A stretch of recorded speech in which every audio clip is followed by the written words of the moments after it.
नमस्कार, TV news में आपका स्वागत है। दिल्ली में नाइट लाइफ, आर्थिक गतिविधि और रोजगार को बढ़ावा देने के लिए केजरीवाल सरकार ने 83 दुकानों और व्यावसायिक प्रतिष्ठानों को 24 घंटे खुले रहने की इजाजत दी है। मुख्यमंत्री अरविंद केजरीवाल ने दिल्ली के श्रम विभाग से मिले प्रस्ताव को अपनी मंजूरी दे दी है।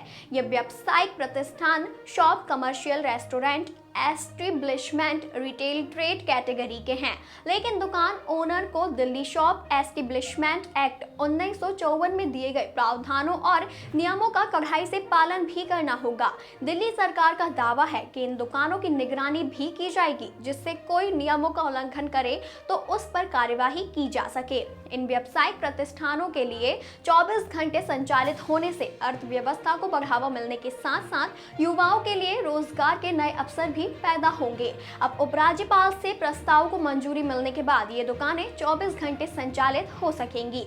Delhi shop and establishment act 1954 के तहत दिल्ली के श्रम विभाग के पास 24 घंटे दुकानों का संचालन करने के इच्छुक 122 लोगों ने ऑनलाइन आवेदन किया था। श्रम विभाग द्वारा इन आवेदन पत्रों और दस्तावेजों की जांच की गई, जिसमें पाया गया कि 122 आवेदनों में से 29 आवेदन पत्रों में कमियां हैं। इस आधार पर इन आवेदनों पर विचार नहीं किया गया, जबकि 83 आवेदन पत्रों के Delhi shop and establishment act 1954 के नियमों के अनुसार सभी जरूरी दस्तावेज सही पाए गए। इसीलिए इन व्यावसायिक प्रतिष्ठानों के आवेदन को स्वीकृति दी गई है।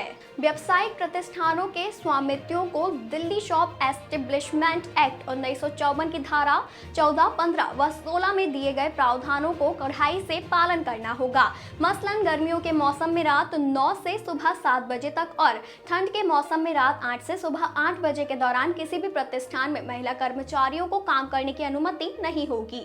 दुकानों को तय समय के अंदर ही खोलना और बंद करना होगा। इसका उल्लंघन करने पर दुकान बंद कराई जा सकती है। अगर ग्राहक इंतजार कर रहे हैं तो दुकान खोलने के लिए 15 मिनट अतिरिक्त समय मिलेंगे। अलग अलग इलाकों में दुकानों को खोलने या बंद करने का अलग अलग समय निर्धारित हो सकता है और स्वामियों को उसका पालन करना होगा। वहीं पिछले कुछ वर्षों में दिल्ली के अंदर 24 घंटे दुकानों और व्यावसायिक प्रतिष्ठानों के संचालन की अनुमति लेने वालों की संख्या में बढ़ोतरी हुई है। मुख्यमंत्री ने पिछले कुछ सालों में 635 दुकानों, व्यावसायिक प्रतिष्ठानों को 24 घंटे संचालित करने की इजाजत दी है। इसमें पहले अगस्त में 29 दुकानों, व्यावसायिक प्रतिष्ठानों को इजाजत दी गई थी, जिसके बाद इनकी संख्या बढ़कर 552 हो गई थी। अब 83 और दुकानों को अनुमति मिलने के बाद इनकी संख्या बढ़कर 635 हो गई है।